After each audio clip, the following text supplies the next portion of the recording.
Después del paréntesis, vamos a Números capítulo 23, porque estamos con la iglesia estudiando el libro de Números, que es la historia del recorrido de Israel por el desierto desde el último lugar donde estuvieron en el monte Sinaí hasta que entren a la tierra prometida. El libro de Números, sabemos, en el original se llamaba En el desierto, porque eso es lo que trata el libro. Es la historia de este pueblo de peregrinos. Son los que salieron de la esclavitud y van a la tierra prometida. El pueblo de peregrinos se encontró con su Dios en el monte Sinaí, tiene la ley de su Dios, tiene la presencia de su Dios, y ahora no son solo peregrinos, son un ejército. Ellos tienen que marchar y entrar a esa tierra y conquistarla. Dios es el que va a pelear por ellos, Él va a hacer toda la obra, pero el pueblo lo que tiene es que creerle a Dios y en fe obedecer y entrar y conquistar la tierra. Así que ahí empieza el libro. La historia del pueblo de Israel es una historia que para nosotros es familiar, porque Dios quiso escribir esa historia para que nosotros entendamos cómo es nuestra vida cristiana. Porque nuestra vida es parecida a la de Israel. Nosotros somos peregrinos, los que somos parte del pueblo de Dios, salimos de la esclavitud, del pecado, ya no somos más esclavos de Satanás, y ahora vamos rumbo a las promesas que Dios nos hizo. Y nosotros también nos encontramos con nuestro Dios. Él nos habló de ese amor con el cual Él nos ama. Él nos habló de que somos su especial tesoro, tal como Israel, y que Él nos va a dar victorias. Que Él quiere que nosotros seamos su ejército santo. Ahora, nosotros no tenemos lucha contra sangre y carne. Nosotros tenemos nuestra lucha, no es contra enemigos físicos. Nuestra lucha es contra el pecado. Nuestra lucha es contra el sistema, es contra Satanás mismo, que quiere destruirnos. Pero Dios nos promete la victoria. Él dice que Él va a darnos la tierra prometida, que Él va a darnos su bendición completa. Y nosotros lo que tenemos que hacer es lo mismo que el pueblo tenía que hacer. Tenemos que creerle a Dios, caminar por fe cada día de nuestra vida y obedecer. En la dirección en la que Dios va, ahí debemos ir nosotros, confiando que Él va a ser fiel y Él va a darnos las victorias. El problema es que Israel se iba a dar cuenta de que su mayor enemigo no estaba afuera, su mayor enemigo estaba dentro de su propio corazón. La incredulidad es el mayor enemigo de nuestro corazón, porque la incredulidad puede hacer que, teniendo al frente mío todas las bendiciones de Dios, teniendo al frente mío la posibilidad de vivir en esa bendición con todo lo que Dios tiene para mí, puede hacer la incredulidad que yo le dé la espalda al llamado de Dios, que yo le dé la espalda al mandato de Dios, que yo sea rebelde y no quiera obedecer a Dios. Y hasta que yo desee Egipto más que Canaán, que yo desee la tierra de la esclavitud más que la tierra de la bendición. Y ese corazón incrédulo puede hacer que yo desperdicie toda mi vida en un vagar por un desierto hasta que yo muera sin nunca disfrutar de todo lo que Dios tenía para mí. Eso es lo que pasó con el pueblo, ¿no? Después de algunas semanas llegaron a la tierra prometida, pero mandaron esos espías que trajeron ese mal informe diciendo: no se puede entrar, nos van a comer como pan, somos langostas a su mirada. Y el pueblo de Israel dijo: ojalá muriéramos en el desierto. La incredulidad les hizo dar la espalda a todo lo que Dios les había prometido. Así que Dios les dice: bueno, ahora van a morir en el desierto. Ahora por 40 años ustedes van a vagar sin rumbo, sin dirección, sin llegar nunca a ningún lado, solamente vagando, dando vueltas, hasta que sepan que yo soy Dios, que yo fui el que les sacó de Egipto y les llamó a la tierra prometida. Y después de 40 años yo los voy a hacer entrar. Los 40 años pasaron. La generación rebelde murió. Y ahora Israel está a las puertas de la tierra prometida de nuevo. Israel tiene una nueva oportunidad de ahora sí darse cuenta a dónde lleva la rebeldía, a dónde lleva la incredulidad, y ahora creer, ahora sí entrar a la tierra y vivir esa vida de fe a la que fueron llamados. Israel tiene una oportunidad. Están acampando al lado del río Jordán, a pocas semanas de que ellos crucen ese río y entren a tomar la tierra. Pero antes de que entren a tomar la tierra, Dios está trabajando en el corazón de ellos, porque ellos siguen luchando. Y Dios no quiere que pase con esta generación lo mismo que había pasado con la generación anterior. Dios no quiere que la incredulidad les haga dar marcha atrás. Así que Dios le va a mostrar el poder que Él tiene para obrar en ellos y darles victoria aún en ese lugar tan difícil. Y este pasaje que estamos estudiando ahora, en realidad estamos acá a la mitad de una historia. Los que no estuvieron en Números 22 se perdieron la primera parte de la historia. Porque mientras Israel está acampando ahí al lado del río Jordán, los enemigos que están ahí alrededor se sienten amenazados y hay un rey, el rey se llama Balac, que es el rey de los moabitas, y él decide hacer algo para evitar que Israel les conquiste. Lo que decide hacer Balac es llamar a un adivino famoso, mundialmente conocido, y traerlo desde una región muy lejana en Mesopotamia hasta donde ellos están. Ese adivino famoso se llamaba Balaam. Así que Balac lo manda a llamar a Balaam, lo va a contratar, y lo que quiere Balac es que Balaam venga y dé una maldición sobre el pueblo de Israel. Entonces, con esa maldición, ahora Balac iba a levantar su ejército y iba a poder destruirlos. Entonces, en aquel tiempo se creía que había ciertos hombres que tenían ese poder. Tenían el poder de causar daño con augurios y con palabras de maldición. Entonces, estos hombres había que pagarles, y este hombre era el más famoso de todos, el más poderoso supuestamente de todos los hombres de todo el mundo. Y Balaam recibe los mensajeros, y se acuerdan cómo vimos en esa historia que Israel está ahí al lado del río Jordán y no sabe nada de todo lo que está pasando. Israel no sabe todo lo que se está tramando, todos los enemigos que quieren destruirle. Israel está solo ahí parada, esperando el tiempo para entrar. Pero aunque Israel no sabe de todos los enemigos, Dios sí sabe. Y Dios está obrando a espaldas del pueblo de Israel, defendiendo a Israel y mostrando de que Él es capaz de defender a Israel, no solo de los enemigos que ven, sino de los enemigos que ni ven ellos. Y Dios guía a Moisés a escribir esta historia, después que pasó todo, para enseñarle una lección a Israel. La lección para Israel es que ellos no deben temer, no deben temer. Ellos deben confiar en las promesas de Dios y obedecer a Dios. La vez pasada, cuando hablamos un poquito del temor. ¿Y quién nunca sintió temor? ¿O nunca estuviste pasando alguna situación que no entendías? Alguna situación que te hizo pensar que Dios perdió el control. Alguna situación que te hizo pensar que tu vida iba hacia el desastre. Que nunca ibas a poder disfrutar de lo que Dios te dice que Él puede darte. ¿Te pasó alguna vez que miraste tu situación y miraste hacia el futuro y todo se veía gris, todo se veía oscuro y el corazón se llenó de temor? Todos vivimos esas experiencias. Israel estaba a punto de enfrentar algo muy difícil y me imagino que esos temores estaban luchando en el corazón. Y es por eso que Dios va a dar esta historia, para que Israel aprenda a no temer.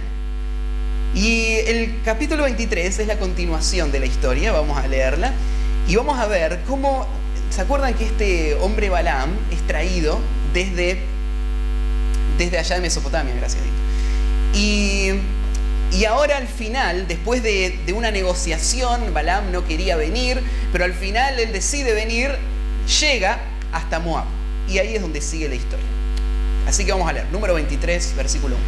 Dice así: y Balaam dijo a Balac: edifícame aquí 7 altares, y prepárame aquí 7 becerros y 7 carneros.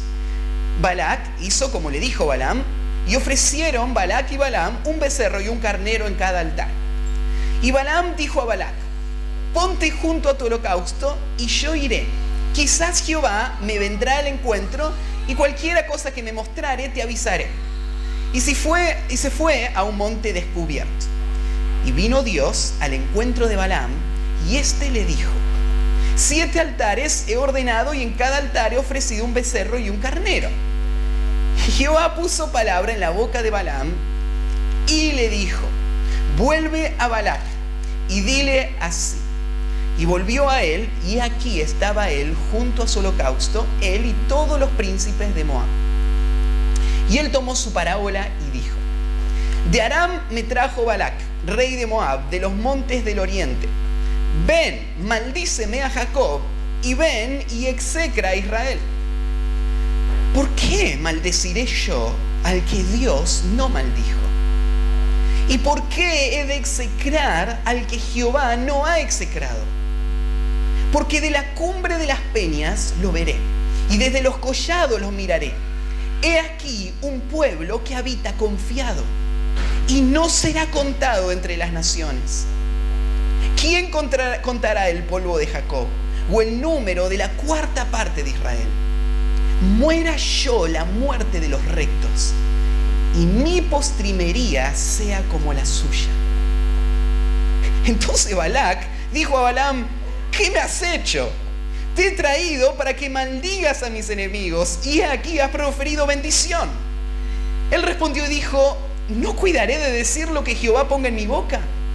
Y dijo Balac: te ruego que vengas conmigo a otro lugar, desde el cual los veas. Solamente los más cercanos verás, y no los verás todos.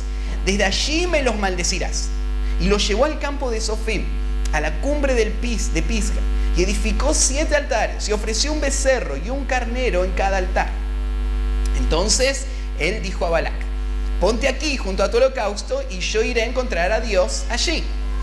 Y Jehová salió al encuentro de Balaam, y puso palabra en su boca, y le dijo: vuelve a Balac y dile así. Y vino a él, y he aquí que él estaba junto a su holocausto, y con él los príncipes de Moab. Y le dijo Balac: ¿qué ha dicho Jehová? Entonces él tomó su parábola y dijo: Balac, levántate y oye, escucha mis palabras, hijo de Zippor. Dios no es hombre para que mienta, ni hijo de hombre para que se arrepienta. Él dijo y no hará, habló y no lo ejecutará. He aquí, he recibido orden de bendecir, y dio bendición y no podré revocarla. No ha notado iniquidad en Jacob, ni ha visto perversidad en Israel. Jehová su Dios está con él, y júbilo de rey en él. Dios los ha sacado de Egipto, tiene fuerzas como de búfalo. Porque contra Jacob no hay agüero, ni adivinación contra Israel. Como ahora será dicho de Jacob y de Israel lo que ha hecho Dios. He aquí el pueblo que como león se levanta, y como león se erguirá. No se echará hasta que devore la presa y beba la sangre de los muertos. Entonces Balac dijo a Balaam: ya que no lo maldices, tampoco lo bendigas. Balaam respondió y dijo a Balac: ¿no te he dicho que todo lo que Jehová me diga, eso tengo que hacer? Bueno, hasta ahí nomás vamos a dejar la lectura. La semana que viene vamos a retomar, porque el versículo 27 da pie a la próxima sección. Bueno, este personaje Balaam es un personaje un poco extraño. La semana pasada, o la vez pasada, estuvimos hablando un poco de Balaam, porque te das cuenta de que Balaam sabe bastante acerca de Dios y de Israel. Él dice cosas que son ciertas. Es más, él dice que él teme a Dios. Él dice que quiere obedecer a Dios. Él dice que él no puede hacer nada que Dios no le deje hacer. Pero la vez pasada desenmascaramos a Balaam. Y te dije, no te dejes engañar por sus palabras. Porque así son los falsos creyentes. Así son los falsos maestros. Son igual que Balaam. Ellos saben cosas que son verdaderas. Y sus palabras pueden decir que conocen y temen a Dios. Pero su vida muestra que Jehová no es su Dios. El Dios de Balaam no es Jehová. ¿Quién es el Dios verdadero de Balaam? Es el dinero. ¿Se acuerdan? El Nuevo Testamento 3 veces habla de Balaam. Las 3 veces dice lo mismo. Que por lucro se lanzó Balaam a esta tarea de maldecir al pueblo de Dios. En realidad lo que Balaam ama es el dinero. Eso es lo que controla su vida. Por eso es que él vive en un conflicto muy grande. Cuando él estaba allá en Mesopotamia, ¿se acuerdan que lo vinieron a buscar para que vaya a maldecir al pueblo de Israel? Y él decía, no quiero ir. O sea, y se acuerdan que veíamos esa lucha, no quiero, pero quiero. Él quería porque él quería el pago que le iban a dar. Y él estaba dispuesto a pecar contra Dios y a maldecir al pueblo de Dios por amor a ese dinero. Balaam es en el Antiguo Testamento un paralelo a lo que en el Nuevo Testamento sería Judas, por ejemplo. Judas, ¿se acuerdan? Él fue un apóstol de Jesús. Judas escuchó el Evangelio Judas. No veía, no vio las señales, no era contado como uno de los 12, pero había algo en el corazón de Judas. Él amaba el dinero. Y por amor al dinero, él entregó al Señor. Y al final, él termina muriendo, suicidándose, en la desesperación de ver lo que había provocado su pecado. Una persona puede estar en medio, expuesto a la verdad, y su corazón no temer a Dios, sino solamente usar a Dios para sus propios fines. Y este es Balaam. Balaam habla espiritualmente, sabe cosas espirituales, pero su verdadero Dios es el dinero. Por eso es que Balaam, aún en este capítulo, va a ser un poco confuso, porque va a hablar palabras que son verdaderas, pero eso no está probando quién es Balaam. Balaam es un falso maestro. En el libro de Judas, en el Nuevo Testamento, por ejemplo, habla de estos hombres. Y lo usa Balaam como un ejemplo de los falsos maestros. Pero hay algo interesante de esta historia. Aunque Balaam es un falso maestro, aunque Balaam no es un verdadero hijo de Dios, Dios va a poner sus palabras en la boca de Balaam. Es lo que leímos recién. Y Balaam va a decir palabras que no salen de él, no salen de su mente, salen de Dios mismo, que las puso en su boca. ¿Dios puede poner sus palabras en la boca aún de un falso maestro? Justamente el capítulo anterior nos mostró que Dios, si quiere, puede poner sus palabras en la boca de un burro. Dios puede poner sus palabras en donde Él quiera ponerlas. Y acá Dios va a hacer algo asombroso. Va a poner sus palabras eternas, verdaderas, en la boca de este hombre Balaam.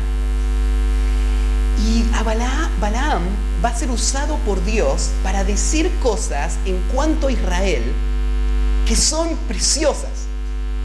Que Balaam se las dijo a Balac y a sus líderes, pero en realidad la intención de Dios es que Israel pueda saber de eso que Dios hizo que Balaam diga, para que Israel pueda tener seguridad. Así que la historia de hoy, el título del mensaje es Seguros en la bendición de Dios. Lo que esta historia muestra es que el pueblo de Dios debe tener seguridad en las bendiciones que Dios les ha prometido. No importa quién se levante. Y quiero decir, hay muchos enemigos que el pueblo de Dios tiene. Así como Israel tuvo sus enemigos. Hay fuerzas que están obrando en este mismo momento que quieren destruir la obra de Dios, que quieren destruir al pueblo de Dios. Pero hay una buena noticia. Las bendiciones que Dios le prometió a su pueblo son seguras. Vos debes tener seguridad. Y vamos a ver, bueno, primero vamos a introducir la historia y más dentro de un par de versículos les voy a dar el primer punto, pero miren cómo arranca. Balaam entonces llega y Balaam le dice a Balac que le edifique unos altares en la cima de un monte. Esos altares tienen como intención lograr el favor de Dios para que entonces la maldición tenga efecto. Y Balaam hace esos altares para Jehová. Fíjate cómo mezcla Balaam cosas espirituales con su propio amor al dinero, ¿no es cierto? Porque él lo que está tratando es de cumplir con lo que Balac quiere. Porque si él logra maldecir al pueblo de Israel, Balac le va a dar mucho dinero. Así que Balaam lo que está tratando es lograr el dinero de Balac. Usa cosas espirituales como sacrificios, como adoración, pero en realidad esa adoración no es la actitud de un corazón que se viene a sujetar a Dios, sino es la actitud de uno que quiere usar las cosas espirituales para lograr sus propios fines egoístas. ¿Sí? Eso es lo que es Balaam. Bueno, esto es tan común. Esto es algo que es muy sutil, que muchas veces uno no ve en su propio corazón. Hay gente que puede estar haciendo sacrificios a Dios, pero sus sacrificios a Dios no son distintos a los sacrificios que Balaam hizo ese día. Son sacrificios, son altares, es adoración a Dios. Estas personas pueden estar sirviendo, pueden estar cantando, pueden estar dando, pero en realidad todo esto lo que hace es, le da a estas personas la oportunidad de buscar sus propios fines egoístas. ¿Se acuerdan la semana pasada cuando hablábamos de cómo Balaam no quería escuchar lo que Dios decía? No quería obedecer lo que Dios decía. En realidad lo que él quería era que Dios cumpla sus deseos. Y eso es lo que mucha gente ve en Dios, ¿no? Dios debe ser el que cumpla mis deseos. Entonces adoran a Dios, pero adoran a Dios solamente para que Dios le dé lo que ellos esperan tener. Pero el verdadero adorador es distinto. Él viene con un corazón rendido, pensando solamente en Dios como el fin. Bueno, este no es Balaam. Balaam está adorando allá en el monte, esperando que Dios le permita maldecir a Israel para ganar el dinero de Balac. Balac, bueno, lo hizo, hicieron los altares, lo puso ahí Balaam al lado de su altar y le dijo: voy a ir a hablar con Dios a ver qué me dice. Versículo 4, se fue y de repente el versículo 5, 4 y 5 nos cuenta que Dios vino. No es que Dios vino por todo lo que Balaam hizo ahí arriba de ese monte, porque justamente Dios vino para ir en contra de lo que está haciendo Balaam. Balaam quiere maldecir al pueblo de Dios. Dios va a detener esa maldición. Dios va a frenar la maldición que estos querían inventar en contra de Israel, y Dios va a hacer que este falso maestro en realidad lo que haga sea bendecir al pueblo de Dios. Dios va a tornar la maldición en bendición. Bueno, y ahí entonces tendríamos el primer punto. El primer punto dice así: el pueblo de Dios está seguro en su bendición porque ésta viene de un Dios soberano. El pueblo de Dios puede estar seguro que su bendición, la bendición que Dios le prometió, no está en riesgo, porque el Dios que les bendijo es un Dios soberano. Mirá cómo empieza. Bueno, Dios le pone las palabras en la boca de Balaam, y Balaam va a empezar a profetizar. Y Balaam va a decir palabras que vienen de Dios. Dios, esto es lo que él dice de su pueblo. Mirá lo que dice Dios de Israel. Versículo 7. Y él tomó su parábola, la palabra parábola significa su profecía, y dijo: de Aram me trajo Balac, rey de Moab, de los montes del oriente, ven, maldíceme a Jacob, y ven, execra a Israel. Lo que está diciendo Balaam es: a mí me contrataron para hacer algo que eran los intereses del rey que me va a pagar. Me dijeron que maldiga a este pueblo. Pero ahora, dice versículo 8, ¿por qué maldeciré yo al que Dios no maldijo? ¿Y por qué he de execrar al que Jehová no ha execrado? Bueno, la palabra execrar y maldecir son palabras sinónimas que significan más o menos lo mismo. Pero, ¿viste lo que dice Balaam? Balaam dice que él no puede causar nada que Dios no haya decidido hacer antes. Si Dios decidió bendecir a este pueblo, entonces Balaam no tiene nada que hacer. Él no puede ir en contra de los propósitos soberanos de Dios. Esto es muy importante. Si vos vas a tener seguridad en tu vida cristiana, tenés que entender este concepto de soberanía de Dios. Tenés que entender de que el mundo no es una suma de casualidades. El mundo no son eventos que suceden sin control o sin sentido. Todo el mundo está dirigido, gobernado de forma soberana por un Dios que tiene propósitos y tiene planes. Y Él va a cumplir esos planes. Acá están estos hombres pensando que ellos son los que van a dirigir la voluntad de Dios. Entonces Balac lo que está haciendo es contratar a Balaam para que Balaam haga lo que él quiere que Dios haga. Pero la cosa no funciona así. La cosa funciona al revés. Dios ha hecho los planes. Él tiene propósitos que son eternos, que Él planeó para el pueblo de Israel. Y esos planes son determinantes. Entonces nadie puede frustrar los planes de Dios. ¿No te da consuelo pensar eso? No importa lo que pase, no importa las circunstancias que vengan, no importa quién sea mi enemigo, no importa lo que suceda, mi vida no está en sus manos.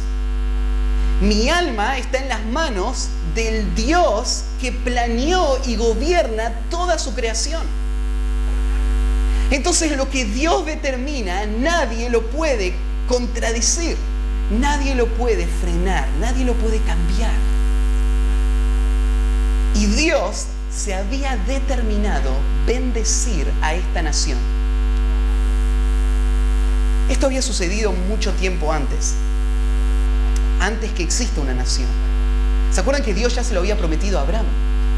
Dios le dijo que Él lo iba a bendecir y en Él iban a ser benditas todas las familias de la tierra. ¿Ustedes piensan que Dios puede cumplir lo que Él se propone hacer? ¿Sí? ¿A Dios se le hace difícil lograr lo que Él quiere? ¿Piensan que hay alguien? ¿Piensan que Dios está en el cielo diciendo cuánto quisiera que esto suceda, pero no me dejan hacerlo? ¿Hay alguien que puede frenar la mano de Dios y decirle no lo hagas? Mucha gente cuando piensa en Satanás, en el diablo, piensan así. Yo siempre cuento de que ahí en Nicol, en el barrio donde se está empezando la iglesia, cuando vas llegando hay una carnicería que tiene en la fachada un cartel gigante que dice carnicería y tiene una imagen, no sé qué tiene que ver con la carnicería, pero lo tienen a uno que evidentemente es Jesús, el pelo largo, toda la túnica, al otro que evidentemente es el diablo porque tiene los cuernos, todo, y están haciendo una pulseada. Está Jesús y el diablo haciendo una pulseada ahí en el cartel de la carnicería. Mucha gente piensa así de Dios y del diablo. Piensan que el bien y el mal son dos fuerzas que están ahí como definiendo quién va a ganar. Y entonces si la vida fuera a hacer eso, no podés tener seguridad de nada. Porque Dios te prometería que Él te va a guiar y Él te va a dar salvación, pero Él no puede cumplir esa promesa. Porque sus enemigos puede ser que le ganen. Pero no es así. Dios es soberano. Lo que Él determinó. Si Él dijo a este pueblo, yo lo voy a bendecir, ¿puede alguien maldecir? Y esto es lo que dice Balaam. En primer lugar, entonces, puede tener seguridad el pueblo porque esta seguridad viene de un Dios soberano. En segundo lugar, el pueblo de Dios está seguro en su bendición porque ha sido separado del mundo. Ha sido separado del mundo. Mira lo que va a decir Balaam de Israel. Versículo 9. Porque de la cumbre de las peñas lo veré y desde los collados lo miraré. Cuando Balaam está parado ahí arriba de ese monte mirando a Israel, hay algo que él ve y hay algo que él sabe. He aquí un pueblo que habita confiado y no será contado entre las naciones. Esa palabrita que dice ahí que habita confiado, se traduce en otros textos con la palabra solo, habita solo. La idea es que se tradujo bien, confiado, porque la idea es que estar solo significa que no hay ningún enemigo, que no hay ninguna amenaza, estás solo. Israel está ahí, está rodeada de enemigos, van a entrar a pelear a la tierra, acá están todos estos conspirando, pero Balaam lo mira y dice: Israel está confiado, no tiene enemigos, está solo. Y después usa otra expresión: no será contado entre las naciones. La idea de no contar, no se puede contar entre las naciones, es que Israel, al ser distinto, no puede ser enumerado al lado de otros. Es como decir, por ejemplo, si tengo 5 manzanas y 4 peras, ¿cuántas sandías tengo? Pues no podés sumar manzanas con peras para calcular sandías, porque son cosas distintas. Son cosas tan distintas que no se pueden enumerar juntas. La idea de acá, que cuando dice que Israel no va a ser contada con las demás naciones, es esta: Israel es un pueblo distinto, es un pueblo especial. Israel no es como los demás. Acá hay un rey queriendo maldecir y Balaam le está diciendo a este rey: hay algo que vos no sabés. No sabés con quién estás tratando. Estás tratando con una nación que no es como las demás naciones. O sea, no es como vencer a los egipcios, no es como vencer a los babilonios. Este es el pueblo de Dios. Este concepto de que Israel es un pueblo apartado de todos los demás, que es un pueblo especial, que es propiedad de Dios, aparece muchísimas veces en el Antiguo Testamento. Les muestro alguno. Por ejemplo, ahí en Éxodo 33, 16, si quieren hacer la notita, después lo pueden buscar. Ya vimos este pasaje. Moisés usa esa expresión y dice: ¿en qué se conocerá aquí que he hallado gracia en tus ojos, yo y tu pueblo, sino en que tú andes con nosotros y que yo y tu pueblo seamos apartados de todos los pueblos que están sobre la faz de la tierra? Moisés dice: ¿qué es lo que nos distingue? ¿Qué es lo que muestra de que realmente tú nos amas? Lo que muestra que nos amas es que vos nos apartaste, nos separaste, nos hiciste distinto a todos los demás. Bueno, esta idea de distinto, ser distinto, podría sonar un poco soberbia, ¿no? Imagínate, la gente de nuestro tiempo no le gusta esta clase de ideas, porque la idea de que todos somos iguales, las ideas de todos son igualmente válidas, las costumbres de todos son igualmente válidas, cuando uno se levanta y diga: no, la verdad es que no hay ningún otro como nosotros. Eso suena como a algo soberbio, ¿no? ¿Quién te crees? Israel escucha de parte de Dios que Dios le dice así.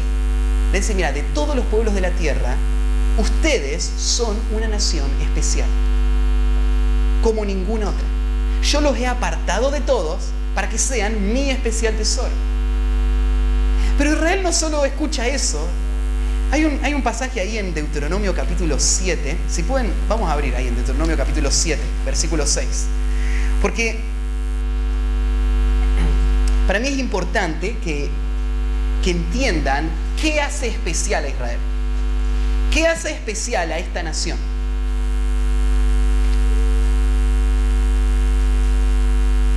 Deuteronomio 7, versículo 6.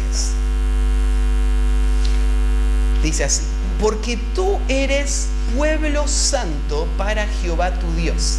La palabra santo significa eso, apartado, separado. De todo esto tiene un uso especial. No debe ser tratado como algo común junto con todo lo demás. Esto es santo, es sagrado. Todo este pueblo es sagrado, es santo. Jehová tu Dios te ha escogido para hacerle un pueblo especial, más que todos los pueblos que están sobre la tierra. Cuando mirás argentinos, chilenos, paraguayos, americanos, rusos, chinos y judíos, no son todos iguales. De todos los pueblos de la tierra hay un pueblo y una nación que es el pueblo de Israel, que es distinto a todos los demás. Nosotros no solemos medir de esa manera, pero acá Dios está diciendo una gran verdad en cuanto a esta nación.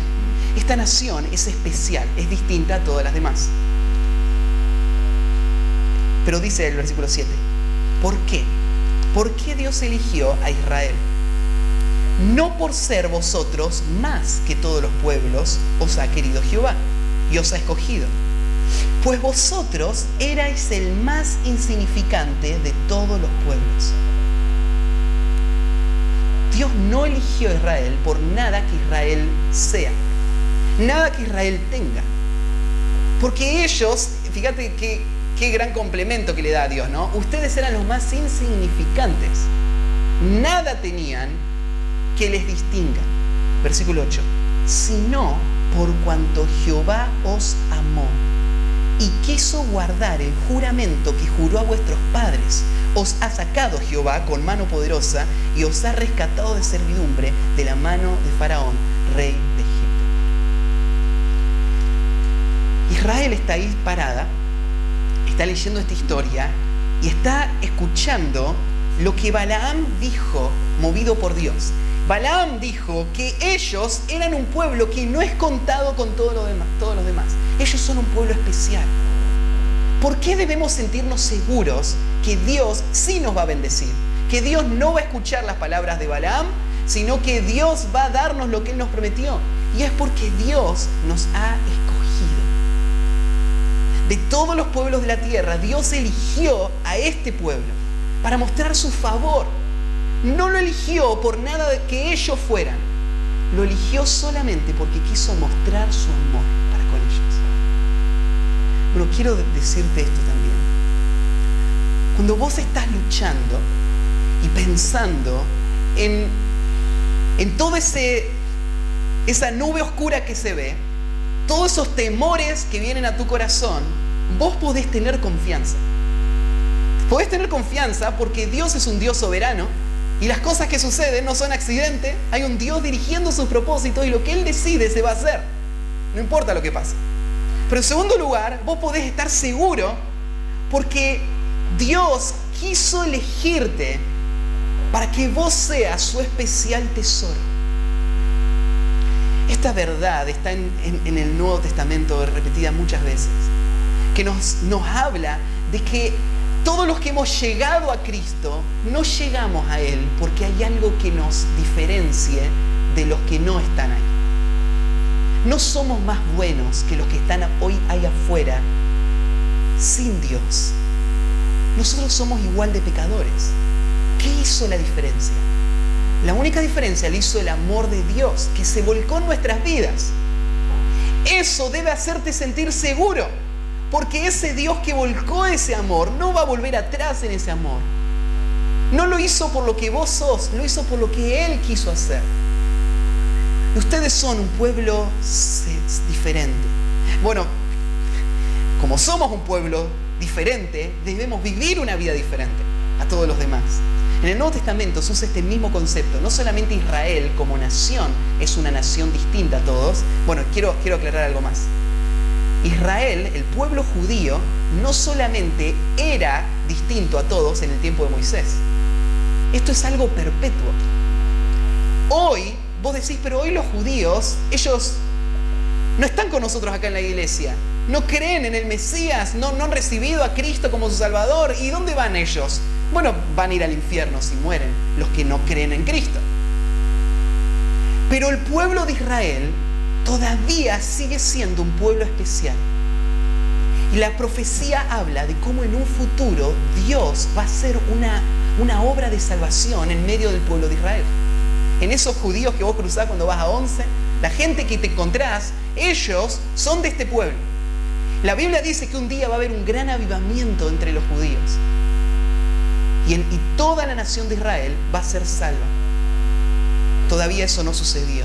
Pero el pueblo de Israel no dejó de tener esta característica. Pero hay algo más. La Biblia no solo habla de que el pueblo de Israel es un pueblo especial. La Biblia habla de que la iglesia de Cristo es un pueblo especial, apartado de todos los demás. Por ejemplo, ahí en 1 de Pedro, capítulo 2, versículo 9, dice así: mas vosotros sois linaje escogido. Linaje escogido. Escogido significa elegido. Linaje escogido, real sacerdocio, nación santa, pueblo adquirido por Dios, para que anunciéis las virtudes que os llamó de las tinieblas, de aquel que os llamó de las tinieblas a su luz admirable. Entonces Israel era un pueblo distinto a todos los demás. La iglesia es un pueblo distinto, especial, que tiene una misión y debe vivir como un pueblo distinto. La iglesia debe marcar esa diferencia con el mundo.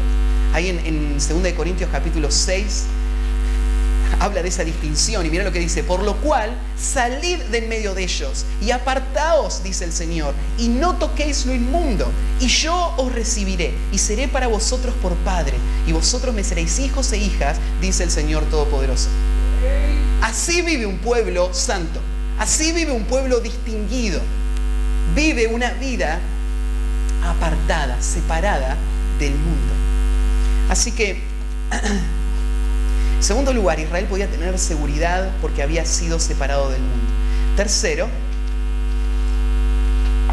en el versículo 10 vamos a ver que el pueblo de Israel está seguro en su bendición porque su bendición trasciende esta vida. La bendición del pueblo de Israel es una bendición que va más allá de esta vida. Y mira lo que dice el versículo 10. Ahora Balaam agrega: ¿quién contará el polvo de Jacob o el número de la cuarta parte de Israel? Acá, ¿quién contará el polvo? Está hablando del número y la cantidad de personas que hacen esta nación. ¿Y por qué es importante? Porque esto había sido parte de la promesa. Dios le había dicho a Abraham que su descendencia iba a ser como la arena del mar, las estrellas del cielo. Y ahora están ahí. Y Balaam está parado arriba de este monte y dice: es verdad, Dios cumplió esta promesa. Dios es el Dios de este pueblo. Dios está cumpliendo estas promesas en este pueblo. Pero agrégalo más. Mirá lo que dice al final. Qué frase tremenda. Muera yo la muerte de los rectos, y mi postrimería sea como la suya. Postrimería sería mi última etapa. Al final de mi vida sea igual que la de ellos. Yo me lo imagino a Balac escuchándolo a Balaam hablar. ¿Se acordás que Balac lo había contratado a Balaam para que lo maldiga al pueblo de Israel? Y Balaam está hablando de todas las promesas que este pueblo tiene, del Dios que está con ellos, de la obra que Dios va a hacer. Y ahora Balaam dice: ojalá yo fuera como uno de ellos. Y acá Balac se debe haber estado preguntando: ¿de qué lado estás entonces? Yo te contraté para mi lado, para maldecirlo a ellos, y vos me decís que querés ser como uno de ellos. Balaam no está con el pueblo de Israel. Balaam está en la punta de ese monte. Él está ahí por lucro. Pero Balaam desearía ser como uno del pueblo de Dios. Y hay algo interesante que dice. ¿Qué desearía él del pueblo de Dios? Él desearía morir la muerte que ellos mueren. ¿Por qué Balaam quiere morir la muerte que muere un hijo de Dios o uno del pueblo de Dios? Hay un punto en la vida donde se pesa el valor de una vida.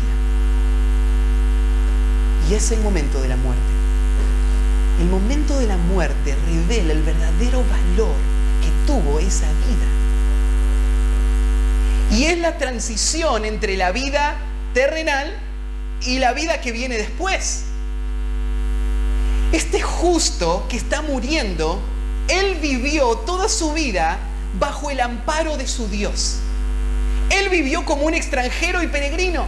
Él nunca tuvo el pago de su pecado. Él vivió yendo hacia la tierra prometida. Y el día que murió, él murió con la esperanza de la bendición eterna de Dios. Y acá tenés a un adivino mundialmente conocido, que lo mandaron a llamar desde un país lejano, porque él era el que podía maldecir a toda la nación. Él tenía fama, él tenía dinero, él tenía todo lo que podía esperar y podía ofrecer este mundo. Y él mira a estos nómades que no tienen ni siquiera casa, que están viviendo en carpa, que son peregrinos, y él dice: ojalá yo fuera como uno de ellos.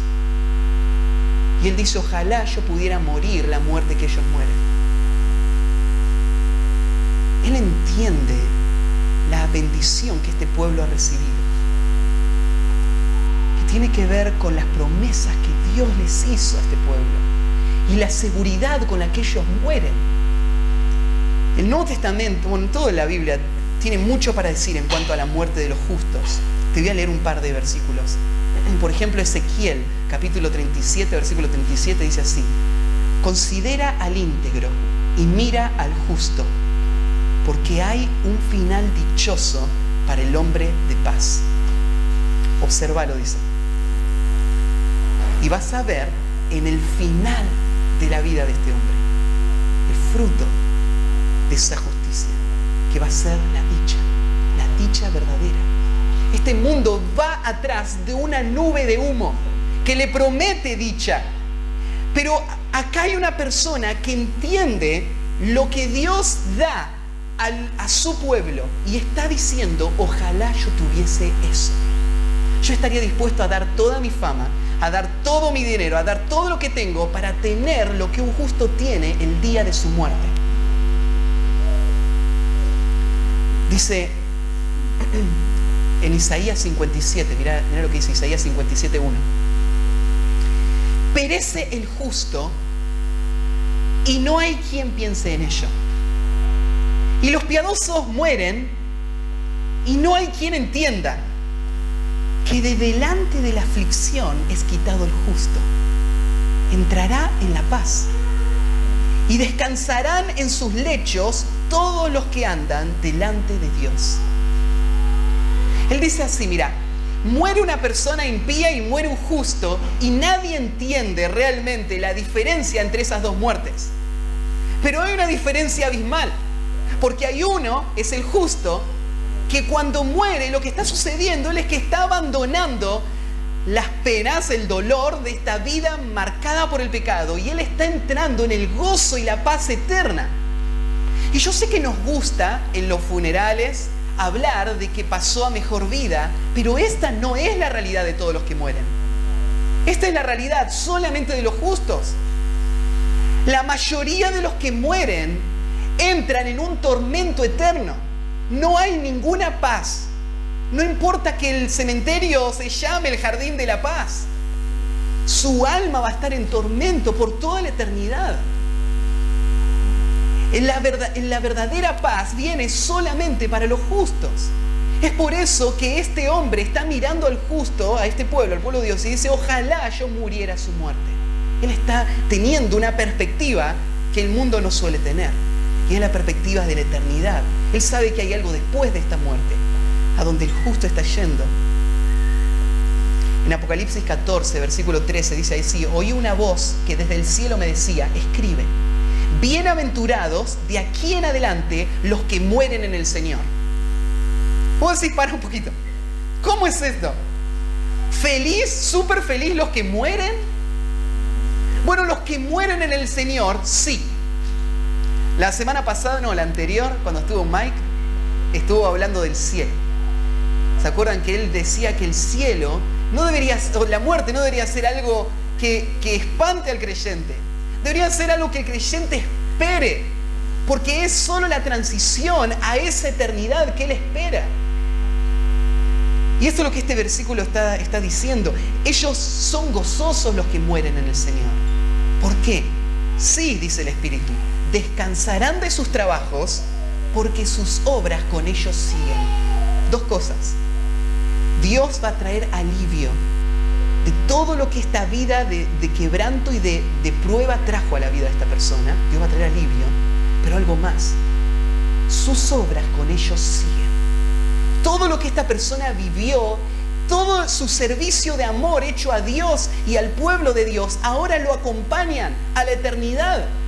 Y todo esto es un fruto eterno que trae gozo y gloria a Dios por toda la eternidad. ¿Qué más gozo que ese puede existir? Pero algo interesante en Balaam.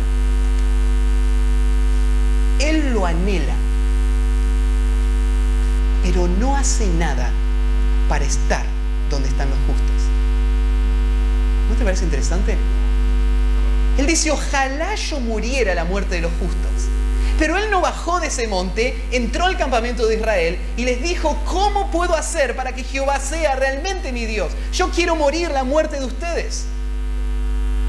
Él quedó sobre esa cima. Y él es el clásico ejemplo de una persona que entiende las verdades espirituales, sabe que esta vida es transitoria, sabe que la verdadera vida, la verdadera bendición de Dios está sobre las personas que temen a Dios y viven para la eternidad, pero él solamente la añora y la anhela sin nunca tenerla. ¡Qué tragedia la de Balaam! Parado sobre el monte, solamente diciendo, ojalá la tuviese. Hay una buena noticia, vos la podés tener. Vos podés morir la muerte del justo. Porque la salvación está abierta a todos los que se arrepientan y vengan a Cristo y crean en el Evangelio. Y dejen atrás Egipto y caminen hacia la tierra prometida. Balaam podría haberse unido al pueblo de Israel. Pero él nunca tuvo lo que deseó. ¿Saben cómo termina la vida de Balaam? Vamos a ver más adelante cuando Balaam termine aconsejando a Balac cómo destruir Israel por medio del pecado. Israel va a sufrir consecuencias de su pecado y al final Dios le va a restaurar. Israel va a entrar y va a pelear contra sus enemigos y Balaam va a ser uno de los que van a morir en ese campo. Y Balaam no murió como uno de los justos. Balaam murió como un impío, como uno que amó el dinero y murió bajo el juicio de Dios. Pero en este punto él está parado en esa montaña mirando al pueblo de Israel diciendo, ojalá yo muriera a la muerte de ese justo.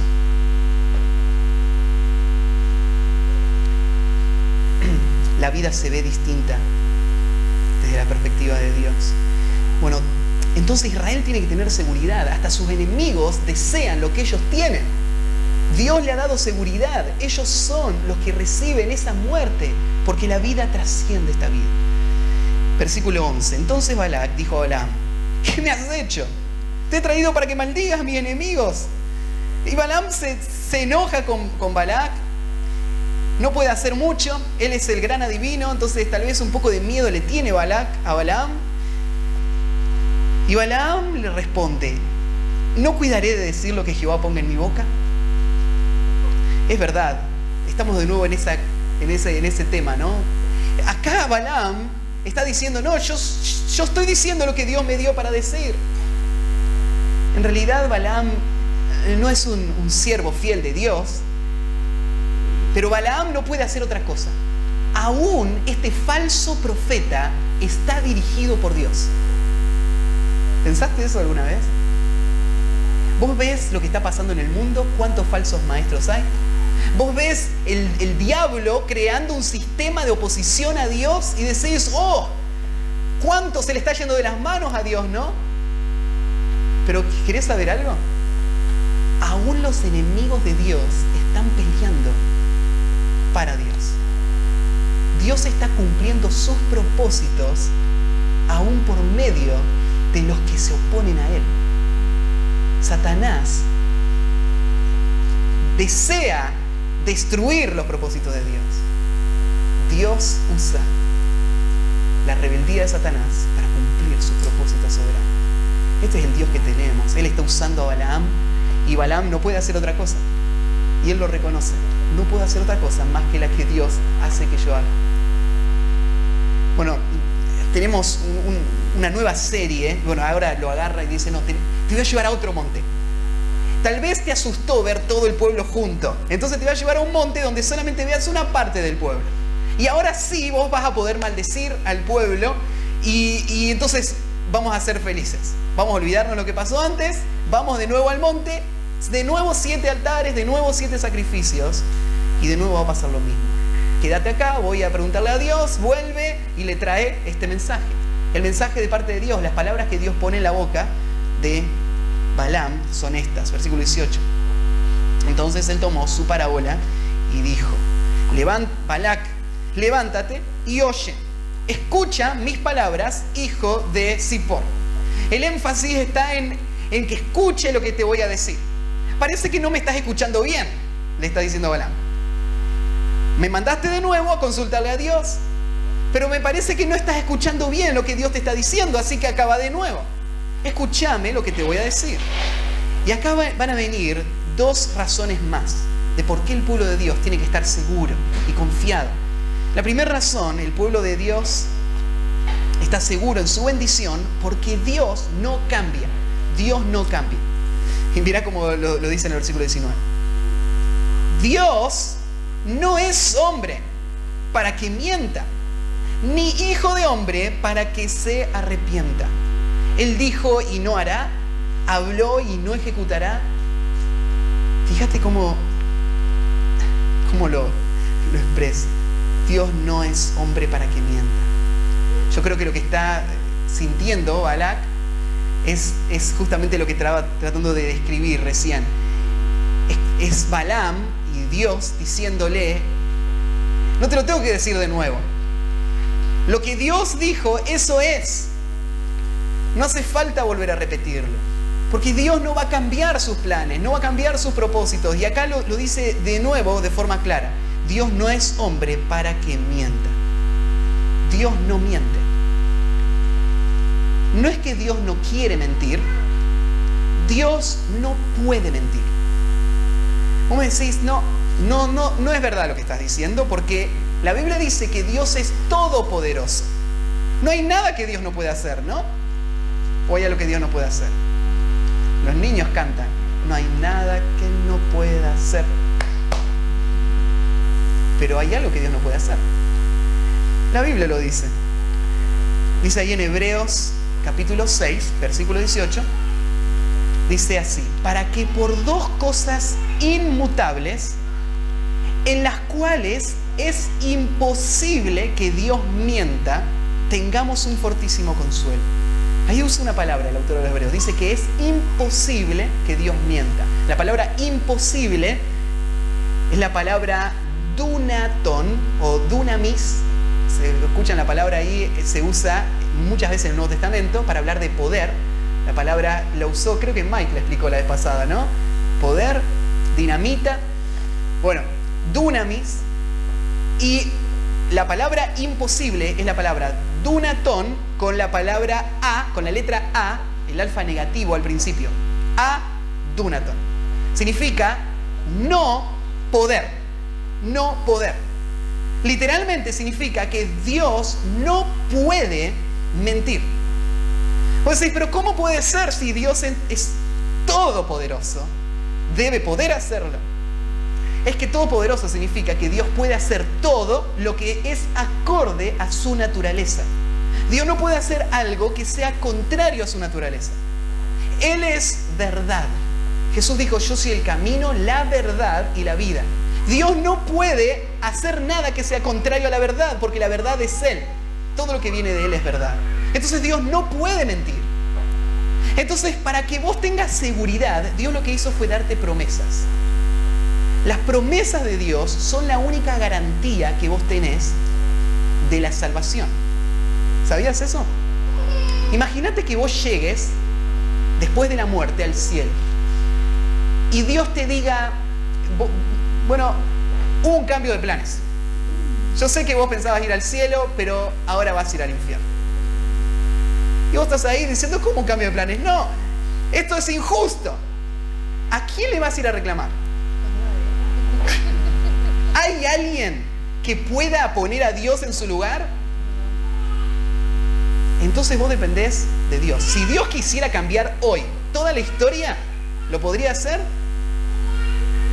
Lo podría hacer, a no ser por este principio, que Dios no cambia. Lo que Él dice lo va a cumplir. Y Él no tiene el poder para mentir.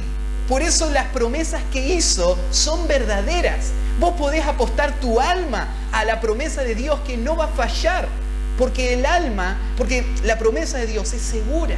Dios no miente. Y por eso dice el autor de los Hebreos, sabiendo que Dios no miente, tenemos entonces un fortísimo consuelo.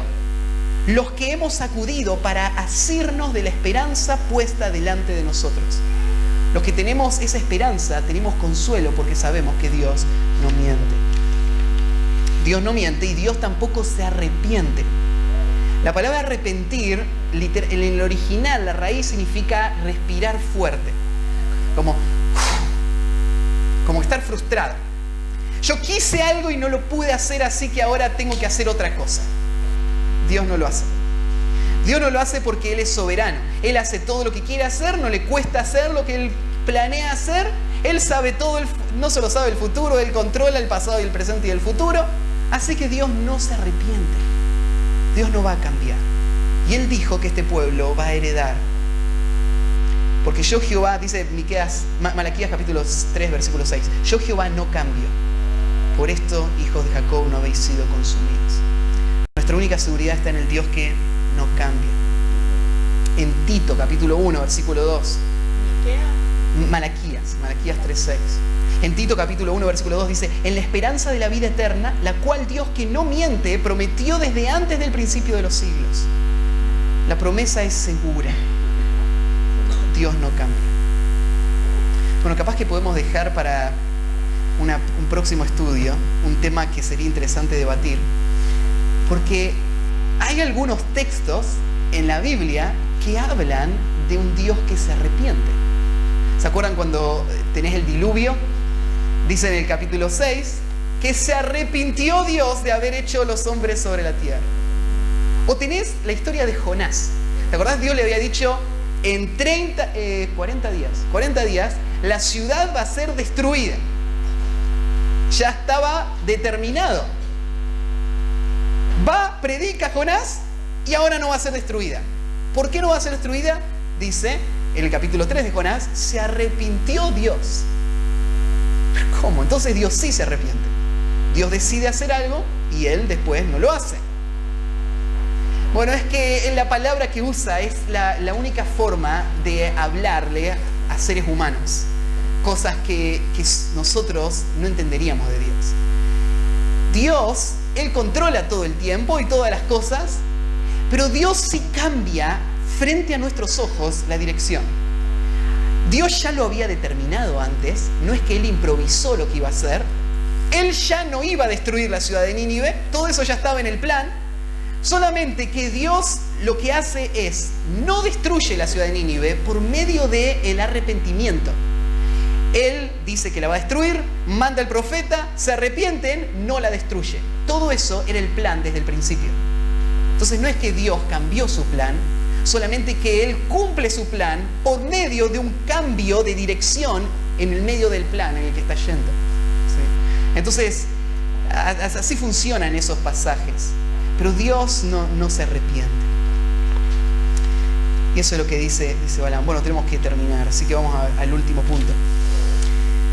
El pueblo de Dios entonces puede estar seguro en su bendición. ¿Por qué?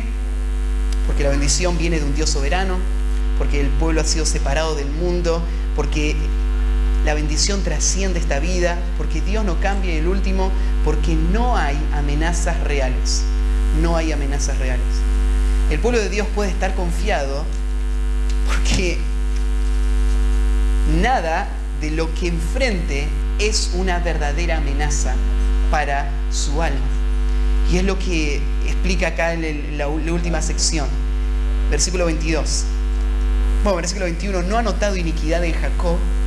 Es como que no notó iniquidad. ¿No vio Dios los pecados que hicieron? Claro, pero ellos fueron perdonados de esos pecados por medio de los méritos de esos sustitutos que están muriendo ahí en el tabernáculo. Así que Dios no ve pecado en Israel. Entonces Dios está con ellos y el pueblo se goza. El versículo 22. Dios los ha sacado de Egipto. Es el poder de Dios. Tiene fuerzas como de búfalo. Es el poder de Dios el que está haciendo esta obra. Porque contra Jacob no hay agüero ni adivinación contra Israel. No hay nada que pueda... Bueno, en el mundo antiguo había diferentes formas de combate. Una forma de combate sería, agarrar las armas y salir a pelear. Pero había otras formas de combate, que es la que está tratando de hacer Balac, que es contratar a alguien que pueda hacer que los dioses se pongan en contra de este pueblo. Y esa forma de combate era la más poderosa de todas. Porque si vos hacías que los dioses estén en contra de este pueblo, los dioses lo iban a destruir con hambre, con pestes, con un montón de cosas. Y eso es lo que está haciendo Balaam. Pero Balaam dice, aún ese poder es obsoleto contra Israel. No hay forma de atacar a Israel. Ningún enemigo, ninguna arma puede atacarlos. No hay agüero, no hay adivinación. Como ahora será dicho de Jacob y de Israel, o sea, ahora se va a decir esto, y siempre se va a decir esto de Israel, lo que ha hecho Dios. Israel, su fuerza está en Dios. Dios está peleando por ellos. Entonces no hay forma de atacarlos, no hay forma de destruirlos. Esta es la realidad del creyente. El creyente vive una realidad espiritual donde no hay forma de acceder a Él. No hay enemigos, no hay arma que pueda atacar, porque la fuerza de Dios es la de Él. Y mirá el versículo 24, termina así. He aquí el pueblo, o sea acá, este pueblo, Israel, que como león se levanta y como león se erguirá, no se echará hasta que devore la presa y beba la sangre de los muertos. Mirá la imagen que está dando. Está dando la imagen de un león. En el lenguaje bíblico, el león es el animal que no se intimida por nadie. Hay varios textos que hablan del león. Por ejemplo, en Miqueas, después lo pueden leer. Miqueas capítulo 5, versículo 8. Aunque se levanten muchos pastores en contra del león, dice, con palos y piedras, el león no va a retroceder. El león no le tiene miedo a nada. El león va al frente y devora y destruye y no hay nadie que lo pueda vencer. Dice, así es este pueblo. Este pueblo no tiene enemigos y vive confiado. Entonces va al frente y no va a parar hasta devorar la presa, dice, hasta terminar de matar a todos sus enemigos. Es inevitable. Balac, correte del camino, porque viene el león. Balac, vos no vas a poder frenar a este pueblo. Dios está atrás de este pueblo. Y este pueblo no tiene forma de ser frenado o destruido. Me hace acordar mucho al Salmo 2, cuando el Salmo 2 es un salmo mesiánico, que habla acerca de cómo va a responder el mundo cuando llegue Cristo. Y en un momento dice que se van a levantar las naciones contra tu ungido. Y dice, y entonces Dios se va a reír de ellos. Dios, cuando mira a sus enemigos, no los mira como amenazas. Nada puede amenazar a Dios. Y por eso el pueblo de Dios está seguro en Dios. Cuando empezamos la vez pasada a hablar en cuanto al temor, yo les decía esto, les decía, hay temores que son válidos y temores que no son válidos, que no deberían estar. Hay temores que son apropiados. Yo les decía, por ejemplo, cuando ves al bebé queriendo meter algo en el enchufe, desearías que tenga temor, porque el temor podría hacer que él no muera, pero no tiene temor, y por no tener temor muere. O recibe el shock, no lo vamos a matar. Pero sería algo trágico, ¿no es cierto?, no tener temor de lo que le puede matar. Pero hay otros temores que no deberíamos tenerlos, que nos frenan. Les decía, por ejemplo, un examen.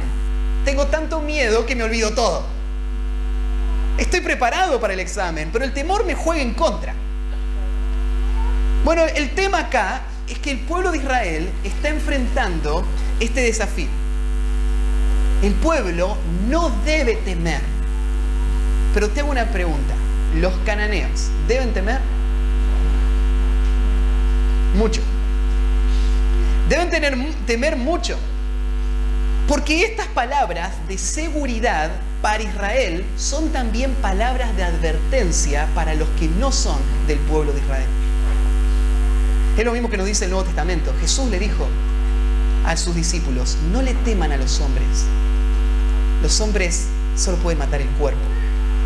Más vale teman a Dios. Que Dios, después de matar el cuerpo, puede matar el alma en el infierno. Para el pueblo de Dios no hay nada que temer. Si vos no estás en el pueblo de Dios, entonces sí hay que temer. Hay que temer a todos tus enemigos que te arrastran por esta vida y te destruyen. Y te van a destruir. Hay un ladrón que vino a hurtar, matar y destruir. Y si vos no sos de Cristo, ese ladrón tiene el poder para hacerlo. La semana pasada estaba hablando con un hermano en la fe que me estaba contando una situación difícil de alguien que no sabemos dónde está espiritualmente. Y tenía miedo del diablo. Tenía miedo de todo lo que el diablo le podría hacer. Y me preguntaba, ¿podría un demonio atacar a esta persona? ¿Podría el diablo hacer una influencia sobre esta persona? Y la verdad es que una persona que no tiene a Cristo ya está bajo el dominio de Satanás. Ya es un hijo del diablo. Ya está siendo guiado por él hacia su propia destrucción. Y claro que el diablo lo puede hacer hasta el final. Y ese enemigo es un enemigo muy real que va a destruir la vida de esta persona. Pero aún con todo lo tremendo que es tener al diablo por enemigo, hay algo más tremendo. Si vos no estás siguiendo a Dios en fe y en obediencia, vos lo que sos un enemigo de Dios. Y tener a Dios por enemigo, eso es algo mucho más serio que tener al diablo por enemigo. Porque Dios es el juez final que va a dictar la sentencia del tormento eterno. Eso es lo que hay que temer. Pero si yo soy un hijo de Dios, si he sido perdonado, si Dios entonces no ve iniquidad en mí, y yo soy uno de esos que Él ha elegido para mostrar su gracia en nuestra vida, entonces no hay nada que temer. Hay seguridad. La seguridad que viene de las promesas de Dios. Bueno, vamos a terminar. Ya fue demasiado. Padre, gracias por esta mañana. Nos expones y muestras, Señor, nuestro corazón tan necesitado de esas palabras de aliento, de esas palabras de seguridad, de afirmación, que nos recuerden quiénes somos, que nos ayuden a poder levantarnos y pelear las batallas espirituales que tú quieres que peleemos. Ayúdanos a no retroceder, a ser como ese león, que peleemos con tus fuerzas hasta destruir todos nuestros enemigos, hasta vencer el pecado de nuestro corazón por completo y hasta entrar a esa tierra prometida que tú nos has dado. Y Señor, si hay alguien aquí que como Balaam tal vez está mirando de lejos y pensando, ojalá yo pudiera tener esa seguridad, Ojalá pudiera vivir esa vida de victoria, ojalá pudiera vivir esa vida de fe y de obediencia. Señor, te pido que tú obres en su corazón para que sea real, para que no sea solo un deseo, sino que sea la realidad, que su alma pueda ser atraída por ti hoy. Te encomiendo todo esto a ti, en nombre de Jesús. Amén.